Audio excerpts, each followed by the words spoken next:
Okay, I can't imagine the horror if this passes. That's what our Texas State Senator Judith Zasparini said in response to the amendment of a bill that might end up passing in Texas. In Texas, as we all know, it's legal to carry a weapon as long as you're over 21, you meet a couple of requirements, and you pass a few state tests. This amendment is rebuttal to the Virginia Tech massacre that happened back in 2007 when 32 people were killed and 25 were shot.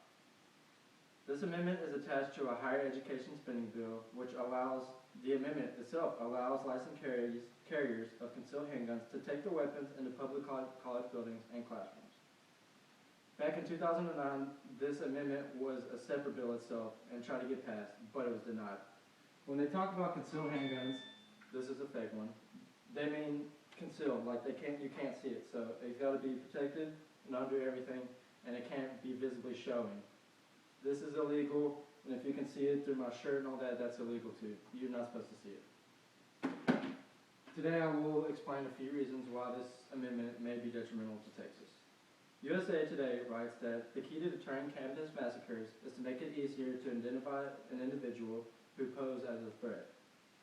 Police Chief Leathers for Collin County Community College near Dallas disagrees with this amendment.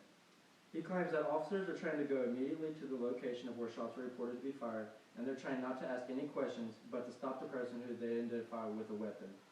So if a student or a teacher was shooting at a person that had already started the shooting first, the campus police will not know who to shoot at or to put in custody.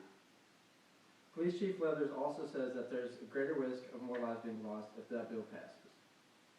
School officials, a lot of them think that it should just be a local choice and not a whole state choice. Another bad factor from this amendment is it could cause problems to other students. For example, if a student was taking an exam and somebody next to them had a concealed handgun, whether they had the license or not, this person knows while taking the test that, hey, this person next to me has a gun. And that could cause nervousness and maybe do bad on the test. Mickey Gressman is a student at Collin County Community College, and he says that one wrong word could set off a temper. So if somebody said just something, they could just turn around and shoot them because they had the concealed handgun license. It was legal all up until that point. He also thinks that we should just fire campus police if they're not doing their jobs and everybody else has to start aiming. That's self-explanatory. Another bad scenario is, say someone has a gun and he starts shooting. We're going to call him an instigator. He starts shooting and a student has a concealed handgun license. He starts shooting back, but he doesn't hit him. Now they're both ducked behind covers. Say a teacher walks onto the scene, can visibly see both people, but doesn't know who the instigator was. He doesn't know who started shooting first, so he's confused at who to shoot at, and it's just bad from there. One lasting factor that the amendment can cause is community problems. Senator Mario Gallegos of Houston says, "I've come to that reality with my community. They don't want the guns on campus." He's been sworn by thousands of people before the bill even came about. They just don't like guns there. It happens too much over there. Gallegos says that college authorities will be stuck with liability insurance increases if that bill gets passed. So, more money for them to pay the insurances, that's bad. They don't want that. With college students and teachers all being smart and most having clean records, many think that, hey, since it's legal, I should go get a gun myself.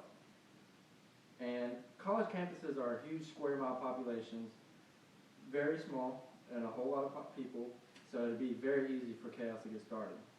One shot, even if that's accidental, campus police, other students, other teachers with concealed handgun license, they might all be right there, and it'd be bad. They wouldn't know who the instigator was.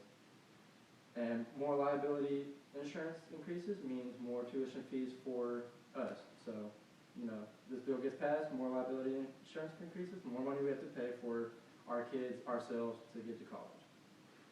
Obviously, this is not what Texas wants. This bill is a fraud. It doesn't need to be passed. So we need to protest it, say no, or this chaos will start happening.